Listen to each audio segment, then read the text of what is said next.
very much. Yeah, Pat, when she asked me to come and speak, she said, now don't give the traditional Spaceport America, this is it. And hopefully some of you are going to visit us on Friday, so you'll see it. I snuck a few pictures in at the end, but I thought it'd be kind of fun to just talk about spaceports. And I have some lessons learned over the last 4 years of building spaceports and operating spaceports, and some may be surprising to you, and others maybe in the audience you'll all get A+. So I have a little pop quiz here. Let's see. And so don't all leave now. This is in the model of Dr. Neal this morning, getting the audience participation. So I've got a few questions. So the first one is, one of the biggest management challenges in building a U.S. commercial spaceport is, from the ground up, is construction of quality spaceways, vertical launch pads, and supporting infrastructure.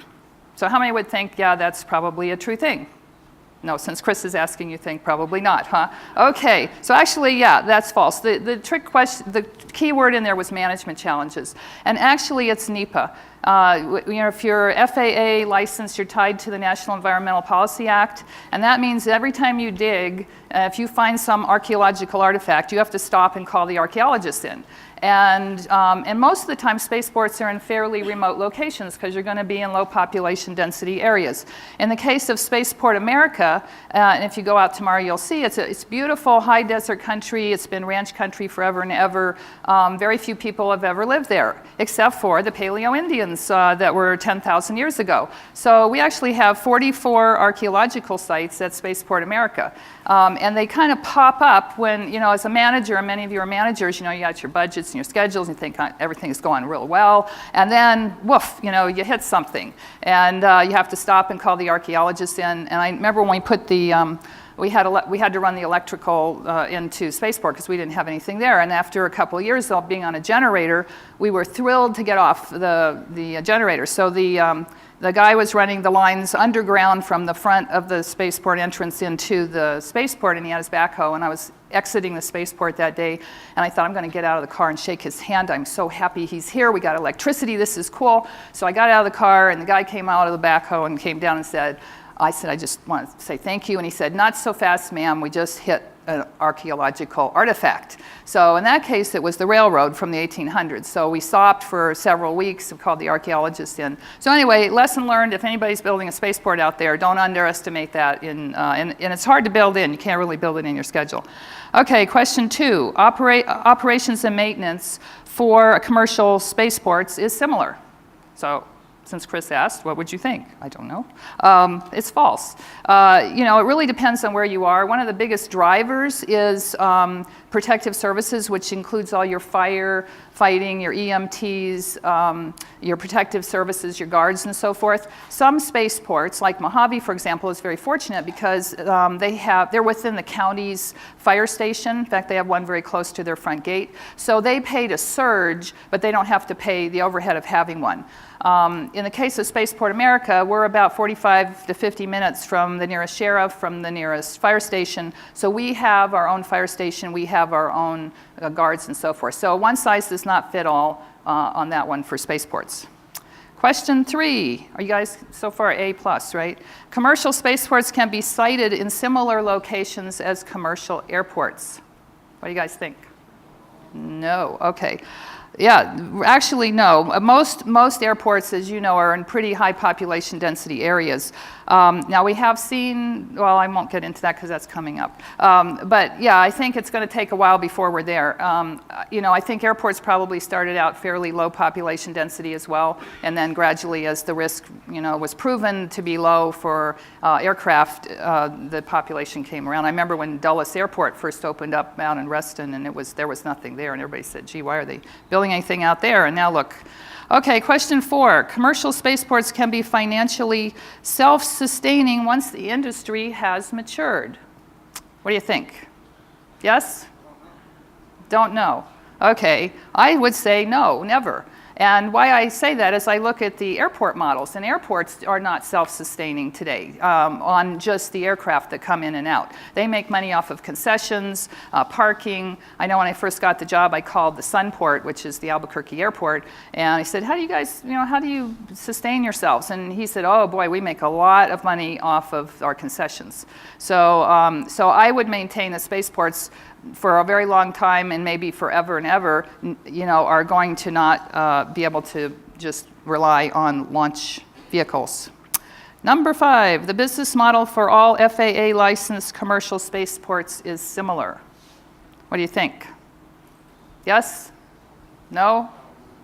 No. And you're right.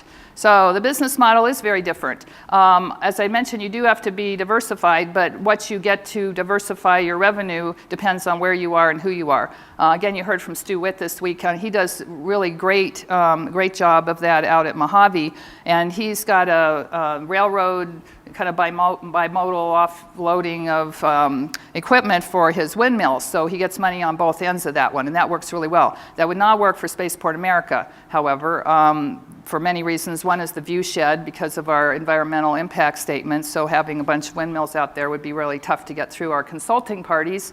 But our business model is going to be on the other part is tourism. So that's where we're going, and because we think it's a great place to visit. Southern New Mexico and Spaceport America is pretty cool, and our tenants are doing really cool stuff out there. So, but everybody's different, but they do have to have a way to make some money other than launch. There are 8 FAA licensed spaceports. Hopefully you were paying attention because Dr. Neal gave you the answer to that one this morning. I thought, oh, gosh darn, I got him on this one. Actually, there are 9, and as he mentioned, Midland, Texas just got their license in September. And as he mentioned too, that's a really interesting one because that's a Part 139 airport. So it'll be real interesting to see how that's going to work with space vehicles there when you have scheduled aircraft. So there are 9. Everybody always says, gee, Chris, are you worried? There's so many spaceports. And I've been consulting with the UK guys because they're looking at putting a spaceport in the UK. And no, I'm not worried. I think this is a good sign. If we didn't have this, I'd be more worried because you eventually want to go somewhere. And if you just had 1 or 2 spaceports, you're not going to go anywhere, from point to point. So I think this is very healthy. I welcome Midland, Texas to the group. Number 7, the FAA categorizes launch site operator license as vertical launch or horizontal launch. What do you think for a spaceport? Tough one, huh? Okay, well, it's actually false. The FAA spaceport license is initially based on a flight vehicle mission scenario, so it wouldn't matter if it's vertical or horizontal. So that's what the spaceport gets its license on, and then they also later the FAA will license the vehicles that fly, which may be horizontal or vertical. So that was a little surprising one. Bill Gutman, sitting in the front, who's part of our team at Spaceport America, gave me that one, and I think that is a little bit of a surprise. Number 8, it is a simple process to obtain a launch site operator's license for an existing airport. Yes, and in fact, it's not you can even cut off for an existing airport, and that's still, it's false. It is difficult, and probably the Midland guys would be able to tell us more, but it's a very rigorous process, which it should be, to get an FAA license for a spaceport and to keep it. I know we have had ours for almost 6 years now, so you get it the first year, then they come back every year to make sure to recertify you, and then at the 5-year point, you have to go through a whole relicensing look again, and so we've managed to do that, and so it's rigorous, and it should be rigorous.